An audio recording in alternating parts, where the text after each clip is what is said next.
Cycle rally আমাৰ ছাত্ৰ সমাজ তথা বিশ্ববিদ্যালয় পৰিয়াল আৰু আমাৰ সমূহ ৰাইজৰ প্ৰতি এটা দৃষ্টান্তমূলক এটা নিদৰ্শন, কিয়নো চাইকেল অবিহনে আচলতে আমি গাঁৱলীয়া জীৱন আমি যাপন কৰিব পৰা নাছিলোঁ এটা সময়ত, আৰু আজি বাইকৰ মানে যিটো হেৰি হৈছে পয়োভৰ হৈছে, সেইটোৱে চাইকেলৰ এই হেৰিটো বহুত ম্লান কৰিছে।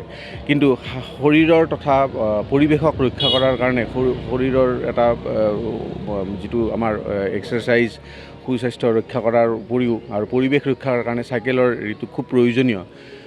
ই এটা পৰিৱেশ ৰক্ষা, যিটো কাৰ্বন, আমি জিৰ' কাৰ্বনৰ কথা কৈ আছোঁ, গুৱাহাটী বিশ্ববিদ্যালয় কেম্পাছত জিৰ' কাৰ্বন নিৰ্গমনৰ কথা কৈছোঁ, তাৰ কাৰণে চাইকেলটো সকলোৰে প্ৰয়োজনীয়।